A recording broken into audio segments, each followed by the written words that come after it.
My name is Kayla, my name is Kayla Komo, and I am a senior in the USAR in the College of Architecture. And I'm Kellen Moore. I'm a sophomore environmental studies major. Yeah. And this is our presentation, Oh no, the effects of alien invasive species. All right, so this is just an overview of what we're going to be talking about. So first, we're going to introduce to you what alien invasive species are, and then we're going to talk to you about some of them that are worldwide, and then zero in more on the US and what's more relatable for us. And then we're going to see the impacts of the invasive species and what they can do to our environment, some of the effects and some of the statistics behind it, as well as historical world management, and then sustainable management that we're doing currently. And then we'll have time for questions at the end and some resources for y'all. So first, we're going to start out with what are alien invasive species?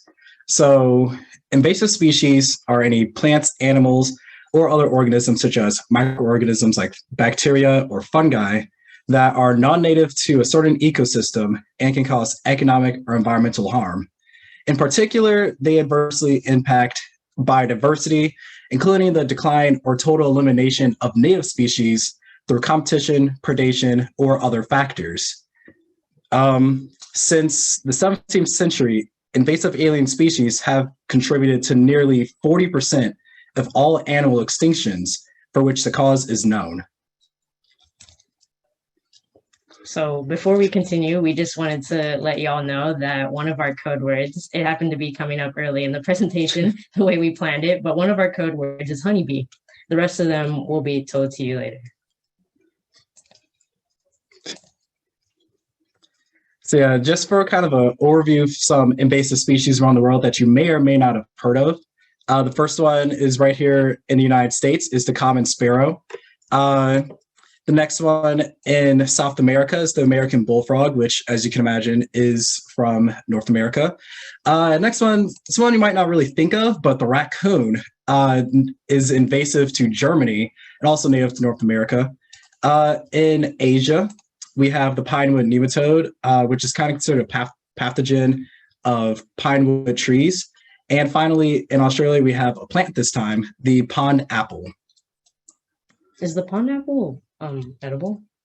I am unsure if the pond apple is edible. I wouldn't try it, but that's just because I don't know.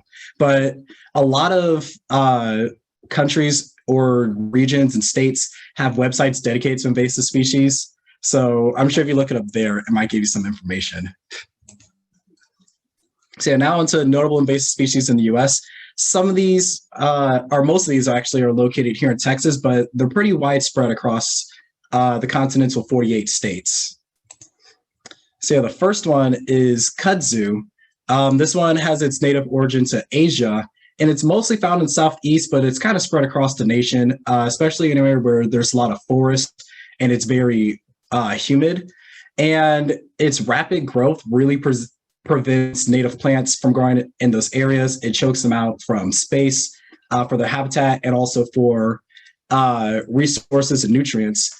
And part of the reason why it's so invasive is because it can grow up to a foot a day. And although it doesn't produce many seeds, it produces a lot of rhizomes that expand with runners and kind of produce somewhat asexually. And if you can see over to the bottom right there, I have a little bit of a nod to my hometown, Atlanta, because kudzu, as you can see in the map, is very, very invasive to that area. I'm sure all the forest, including my backyard, looks like that picture right there. Yeah, one of the things that, since this is a plant and it spreads via rhizomes, if you didn't know what that was, it's something that sod and different types of grass seed use in order to spread across your lawn. So you can imagine how fast that can spread across places where you don't want it to be. So the next one, I mentioned it before, but the common sparrow, also known as the house sparrow, is native to Europe, I believe specifically to England or somewhere in the British Isles, because it's also known as the English sparrow. And their ecological range by this point is kind of anywhere. And that's because they're very aggressive and adaptable. and they can overcompete with all the native bird species for habitat and food. And along with that, as you'll see, it's a common theme about reproducing very quickly. These birds can produce a lot of eggs, 1 to 8 eggs per brood, and 1 to 4 broods in a lifetime. Yeah, for sure. And then, as you can see in the map, they're pretty much anywhere. And then, along with varying temperatures and different degrees of ecological change over the years that may happen in the future, this can affect their migration patterns and expand this map even more. And since it's already so easy, it's going to be easy for them to go into other places as well. So next up is the Russian thistle, which is way more commonly known as the tumbleweed. So as the name implies, this is native to Russia, and it's found really in a lot of the Midwest and mountainous West states, but it's pretty, you can probably find it in most US states by this point. Its main its main impact is agricultural nuisance and a bit of a fire hazard. And that's because there's such thing as tumbleweed invasion, in which packs and packs of tumbleweed can fly into a town and kind of pile itself up on cars and infrastructure. And because it's so dried out, it can cause massive fires in that town. And a notable fact about them, the reason why they spread so quickly is because their mode of seed transportation is breaking out of the soil and tumbling, and it can spread up to 200,000 seeds in its lifetime and cover thousands of miles per day. So next up is the water lettuce. This one, the origin is a little bit unknown. Some think it's from South America. Other ecologists think it's from Africa. But either way, it started to spread outside of its native range, and it's now in the southern US. And although this one doesn't have much of an impact compared to other plant species, it can cause infestations, which can affect the animal species in its waterways by clogging up the waterways and removing a lot of the oxygen that's present. Luckily, these are pretty easy to identify. They look literally like a head of lettuce just in the water. So if you see lettuce just anywhere where lettuce is probably not supposed to be, that's kind of your clue that it might be an invasive species. Yeah, you can definitely, since they have such a notable look, these can actually be found here in College Station at some parks that I've been to, which is surprising because I haven't been to a lot of parks, but some of them do have some of this in the waterways. It doesn't happen to be clogging any, but there's enough of it where it could if it keeps spreading. Yeah, these sometimes can be found singularly, but they have the chance to grow into an infestation. Quite unfortunate. So next up is a pretty popular one, the feral pig. I'm sure a lot of people have heard about this being an invasive species. They're native to Europe, and they're mostly found in the southern US and parts of the western US. And part of what's so bad about them is that they can disturb the soil and vegetation from digging around as part of kind of their instinct for digging for roots. And although you can hunt these, they're not classified as game animals, so you will need a hunting license in order to hunt them. And what's bad is that usually one of the things in my design classes that we need to worry about is planting so that we don't attract these, and planting so that we can kind of have some kind of barrier to keep them out. So they do damage. It's not to the main vegetation. And so a lot of times you're not going to go hunting in your backyard. And so, they're spreading really fast, and things like that can really affect your backyard gardens or any of your plants in your yard. So last up is Johnson grass. So this is originated from the Mediterranean region in Asia Minor, but now it's located across the US, but particularly in the South. And they can outcompete with agricultural crops and reduce other yields, especially crops like corn and soybean. And similarly to kudzu, they also have rhizomes that help them reproduce quickly. And one plant can actually spread up to around 200 feet. And they also produce a lot of seeds, which stay viable up to 20 years. So even if you remove all the plants, if their seeds are in the ground, they still have a chance to grow back and cause issues well into the future. So yeah, introduce your video. Yeah, so now here's actually a video of me walking through Johnson grass. It's the 7 feet tall plant that you see me kind of pushing out of the way. And this is actually in a sorghum field located in Perryton, Texas. So it can be quite a nuisance. For me personally, because I'm actually very allergic to Johnson grass. So that was not a fun experience for me.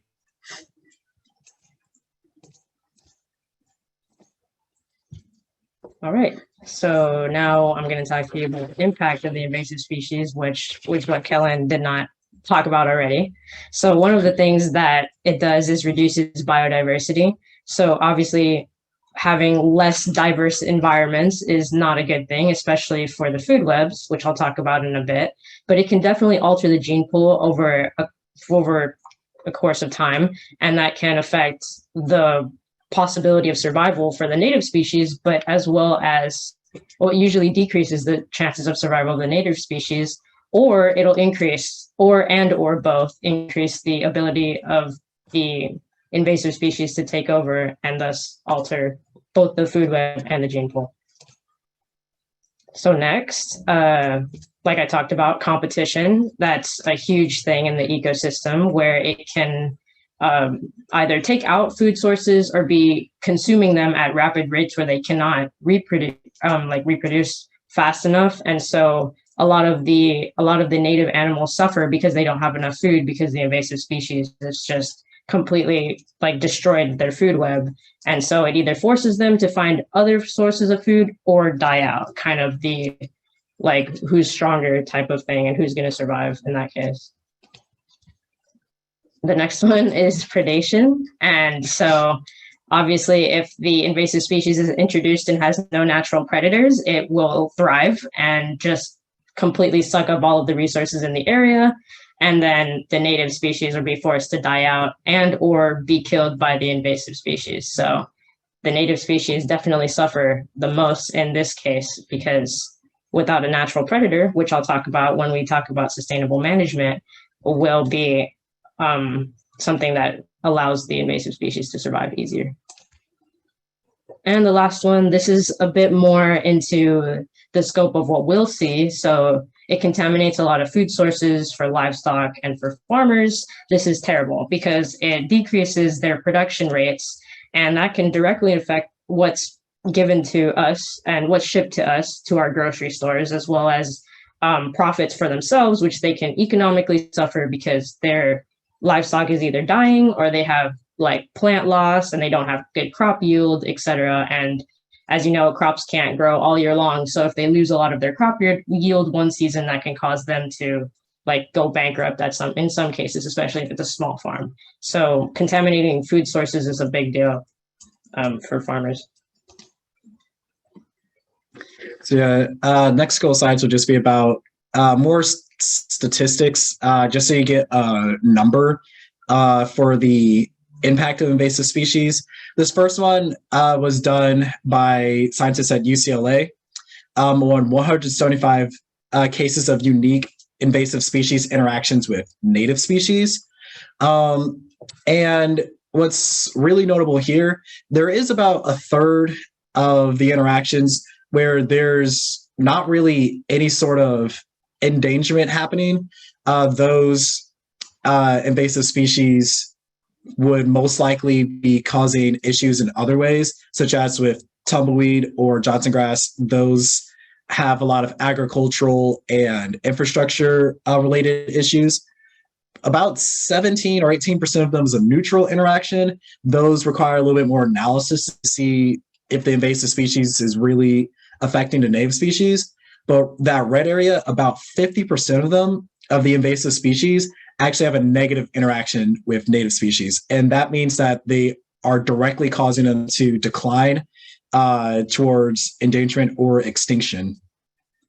I'd assume a lot of the neutral interaction will eventually turn into negative because that's kind of in like a testing phase, right? Yeah, most likely. One thing about invasive species is just how fast they can reproduce.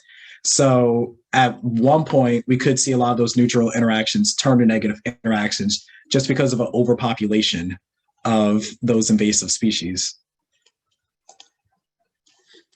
So the next one also puts numbers to the different factors.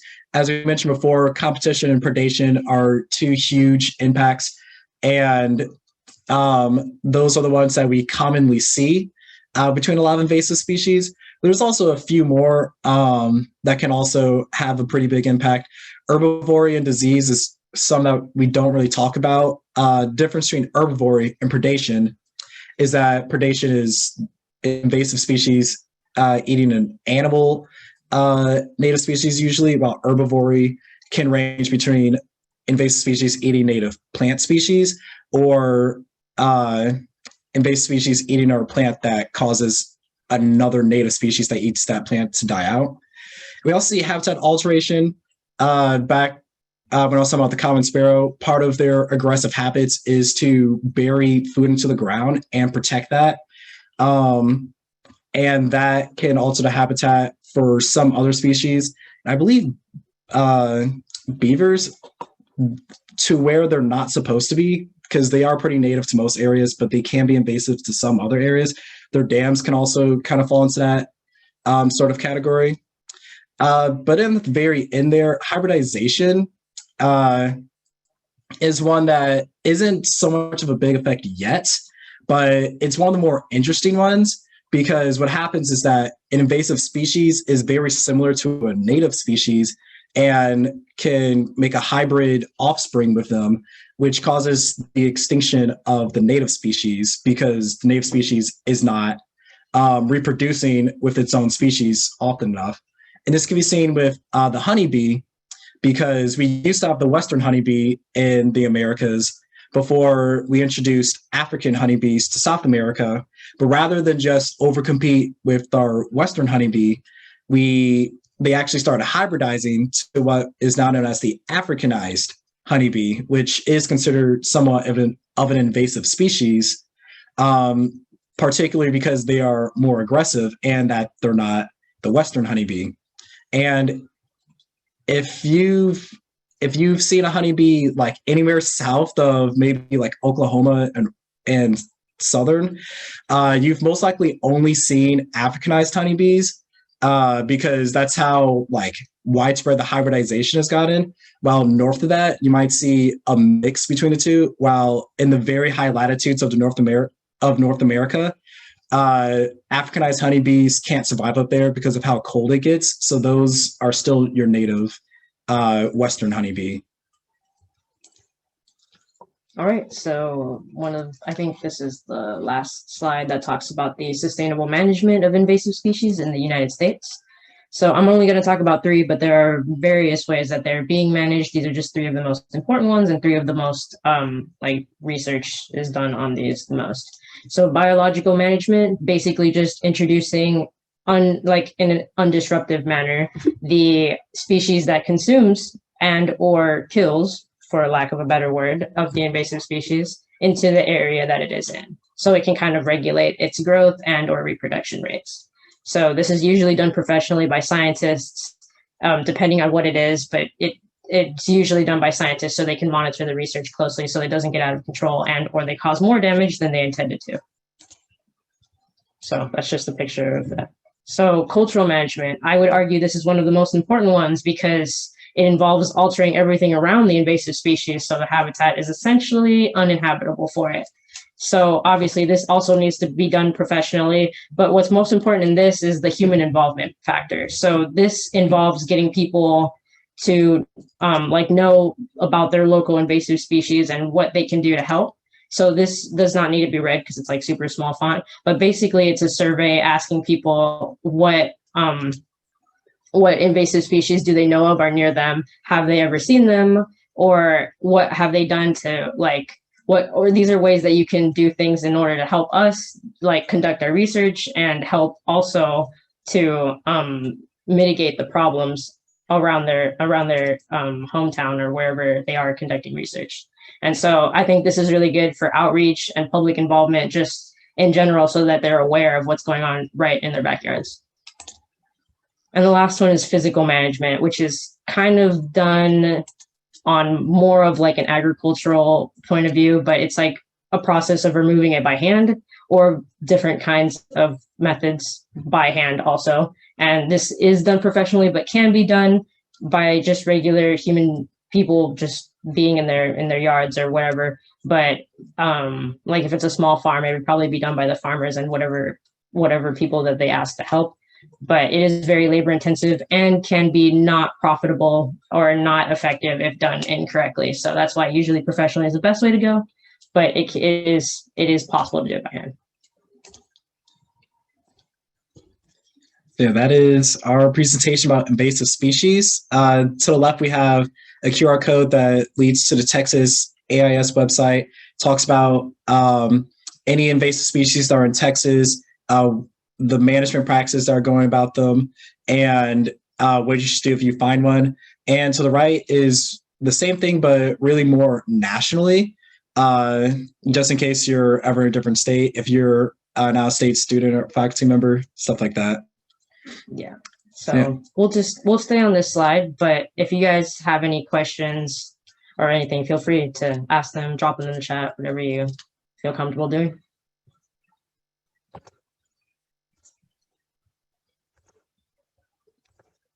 All right, great. Thank you so much, Kellen and Kayla. That was really wonderful.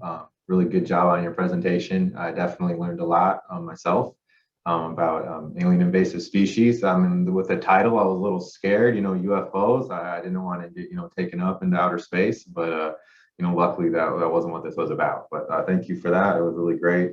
If anyone has any questions in the chat, we can definitely go ahead and ask those. Don't have any questions in the chat so far, but I have a few questions that I can ask. So first, I want to know, I've recently purchased a new home and I'm starting to work on my garden in the backyard. Is there any harm in me planting invasive species in my backyard garden? Thanks for asking your question, Ben. So, one thing I'm going to recommend to you right now to not do is plant mint, because that will just completely destroy your backyard. But yes, if you do completely destroy my backyard. Yeah, completely. It will take over pretty much every type of grass, even stronger grasses like St. Augustine, which can compete against other turf grasses. Mint will destroy it all. But it would smell good, but I would only have mint. Gotcha. Right. Yeah. At what cost, Yeah. So okay. a more serious answer is, if you do plant it in your backyard, you could also spread to your neighbor's backyard as well, depending on what it is you're planting. Something like bamboo. Some people do have that as a natural barrier, but that's not good because it spreads too quickly and it's really hard to maintain. So if you're into a lot of manual labor, like constantly, then you could do that. But so it will spread too quickly for you to be able to control. So your garden will turn into the whole neighborhood's garden, and you don't want that. Don't think you'll have very happy neighbors. Yes. Okay. Well, thank you. I will make sure to get native plants though for my garden. Go ahead. I was gonna say, just like an add-on to what she was saying, in high school I did a lot of gardening with my school, and both mint and bamboo we had planted there at one point, and it spread like wildfire to the point where we just kind of had a field of mint adjacent to the garden, and we had to spend like a month removing all the bamboo because we had a forest basically outside our garden by a couple years. So was it easy to remove that bamboo, or was that a ton of manual labor? Bamboo is not easy to remove because a lot of the roots, it has like a taproot system that goes really deep into the soil, which makes it impossible to kind of pull out of the ground. You have to dig it out. So it takes a really long time to remove. And you can't really cut them down either, because I think it is technically considered a grass. It can grow back, but also has like multiple shoots per root. Yes. Okay, so I'm not going to plant any bamboo, and I'm not going to plant any mint. I think my girlfriend wanted mint, but I'm going to have to tell her no mint. All right, so I have a question. The next question is, do you have any personal favorite native plant species? Personal favorites. Personal favorite Native species. Put you I on can't the really spot. think. Yeah, I can't really think of like a personal like favorite of mine. in Georgia. So what's ironic is that the state wildflower for Georgia, I think, isn't particularly native to that area. I think it's like the azalea or something like that. Really? That's cool. Those Yeah. don't grow here. Yeah, so I was inclined to say that, but I'm not sure if it is completely native to Georgia. If it is, that'll be my favorite. If not, I guess it has to go on my list of annoying plants I do not like. No, sad. You want to take it? Do you want to answer this, Kayla, or do you want to skip it? And my favorite native,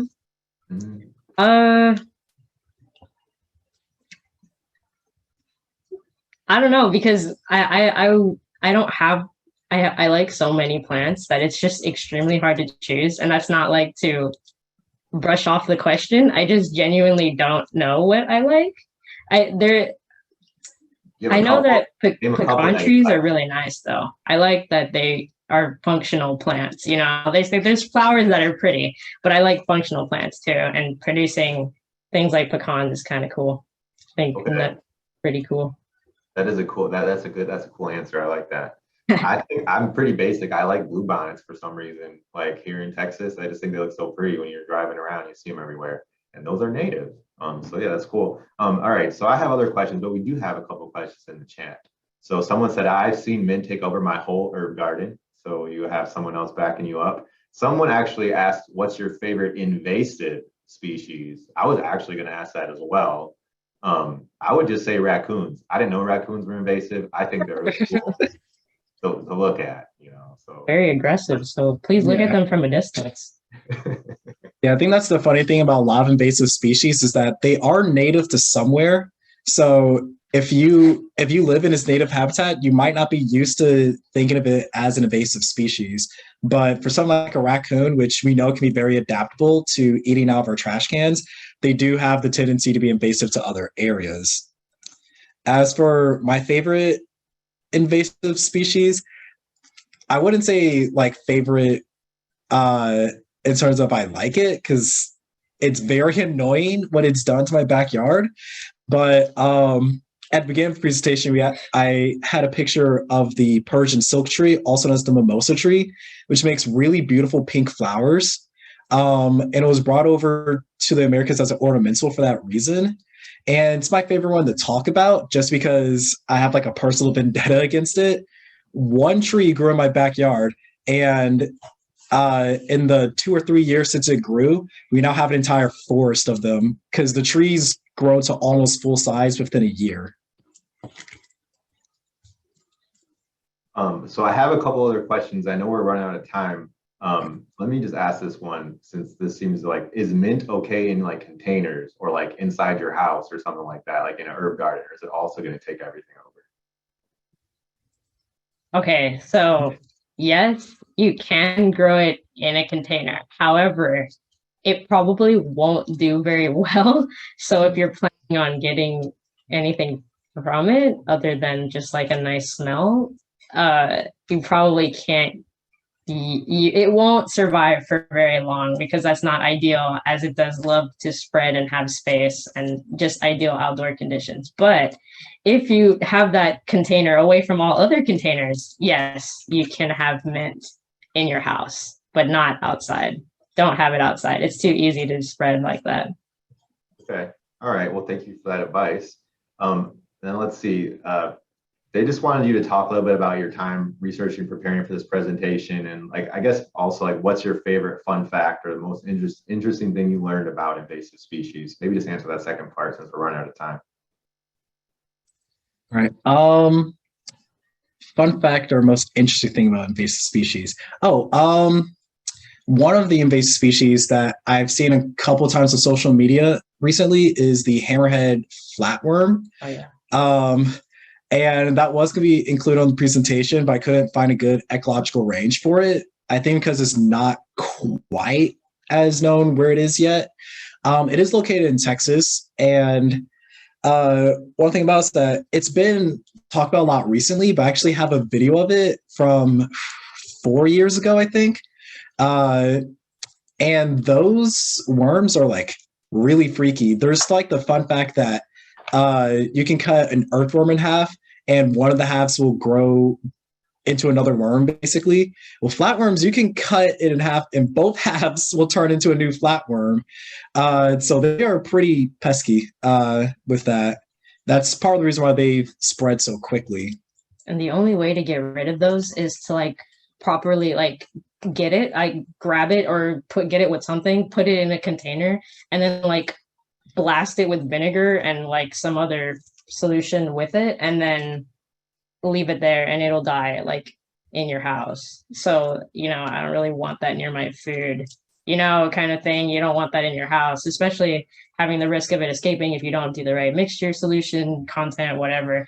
But yeah, it's definitely don't like step on it or cut it. You have to manually get rid of those, and it's a hassle. Yeah, and kind of going into like the first part of the question, that's something that we learned about when we were researching a lot of these invasive species and how to manage them, is that it kind of takes a little bit of like a different way of thinking for a lot of these invasive species for how to get rid of them, because a lot of times just removing them isn't enough. They're invasive for a reason. They spread really quickly, or they spread in ways that we can't control very easily.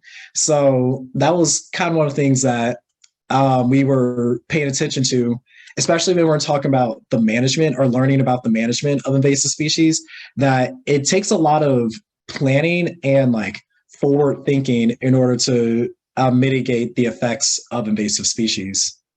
Some of the countries currently, including the US, are amending their policies on the sustainable management of invasive species, because a lot of them are just made like currently how they are right now is kind of like what happens if they do. And since clearly it has kind of passed that stage, they're amending it to be like, well, now that they have, what are we going to do about it? And so they're adding different clauses that protect various plants and or identify other various plants and animals that are invasive and what to do about them now that we've been doing more research on them and becoming more aware of what is locally found in the US, but also other countries are doing the same thing for them. All right, great. Thank you all so much for all of your knowledge. A lot of praise for you in the chat. There was one last question. I'm really sorry we don't have time to get to that question today, but they did ask 2 questions, so we answered one of their questions at the very least. Also, I do apologize. I got the code words in the chat a little late. When y'all put it up early, it kind of threw me off, but they are there in the chat, so hopefully you saw those code words. And then just to let you know, on April 20th, on Wednesday at 3:30, we're having our next talk. It's called How to Kill a Zombie. It's going to be very spooky and scary, so you definitely want to come out. Debunking climate change myths. So hopefully we will see you there. Kayla and Kellen, again, thank you all. Great job. This will be posted on YouTube in just a little bit here. And the first 2 talks are available on YouTube if you didn't check those out yet. So with that, we hope to see you all on Wednesday. Take care, everyone. Thanks, everyone.